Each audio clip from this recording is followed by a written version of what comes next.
Meninggalkan amalan karena manusia termasuk riya, dan beramal karena manusia termasuk syirik. Banyak orang yang merasa pintar, lalu dia mengatakan meninggalkan amalan perbuatan baik karena takut riya, atau orang mengatakan orang lain beramal diperlihatkan, dikatakan riya, pamer. Orang itu lebih mudah berkomentar dan mengomentari orang lain. Kayak penonton sepak bola ribut mengomentari pemain sepak bola profesional, menggoblok-goblokkan pemain sepak bola profesional karena tidak bisa memasukkan bola ke gawang.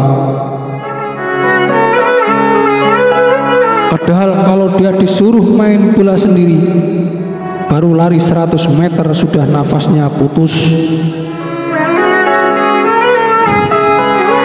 Ya, orang itu lebih mudah berkomentar atau membuat cemoohan. Banyak orang yang takut beramal karena takut dianggap riya, beramal karena manusia, padahal itu dia telah terjatuh ke dalam kesyirikan. Sudah tidak beramal, tidak melakukan amal, dan jatuh ke dalam kesyirikan, yaitu menyekutukan Allah dengan manusia sebagai tempat ditakuti. Takut kepada manusia, takut amalnya diketahui manusia, maka itu sama saja menyandingkan manusia setaraf dengan Allah dalam hal ditakuti, dalam beramal dan tidak beramal.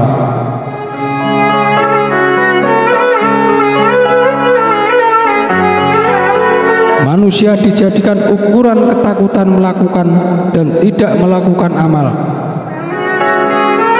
Coba renungkan, sudah tidak beramal tapi malah jatuh dalam penyekutuan Allah,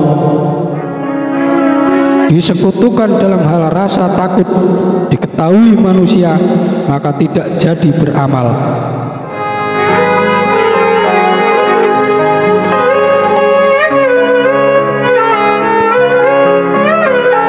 Melakukan amal diketahui banyak orang itu lebih baik daripada tidak beramal karena takut kalau beramal diketahui manusia. Dan menyembunyikan amal itu lebih baik daripada menunjukkan amal kepada banyak orang. Jika semua orang takut riya sehingga berusaha menyembunyikan amal, maka Rasulullah Shallallahu Alaihi Wasallam tidak akan menyarankan sholat berjamaah. Sebab jika seseorang sholat berjamaah itu, makmum harus tahu sholatnya imam. Jika imamnya takut sholatnya diketahui, lalu dia sholatnya kemulan sarung dan mengunci di dalam kamar, bagaimana makmum akan mengikuti gerakan imam?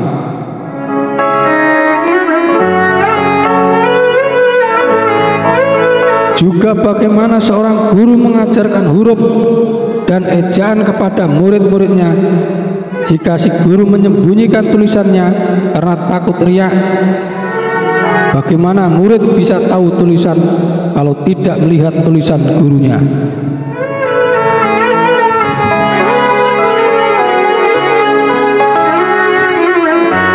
Jadi intinya orang yang tidak beramal karena takut riya itu sebenarnya sudah jatuh ke dalam tipu daya iblis. Yang benar itu, mau ada orang atau tidak ada orang, seseorang itu harus belajar ikhlas. Ada orang dan tidak ada orang, hati dalam beramal tidak berubah. Amal yang dilakukan tidak berhenti.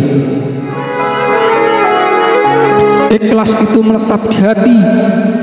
Orang harus ditanam dengan istiqomah, disirami dengan kebiasaan, dirawat dari penyakit. Ada penyakit dalam ikhlas itu wajar, sebagaimana tumbuhan diserang hama, sebagaimana petani keikhlasan maka karena serangan hama tak lantas berhenti menanam amal. Amal tetap ditanam dan pelan-pelan hama tanaman diobati. Nilai suatu amal itu kadang kala diambil dari sejauh mana merawat tanaman amal sampai dicapai keikhlasan dan panen pahala. Didapat itu karena sanggup melewati pancaroba berbagai macam hama tanaman yang mengganggu tanaman amal agar bisa bertahan sampai musim panen tiba.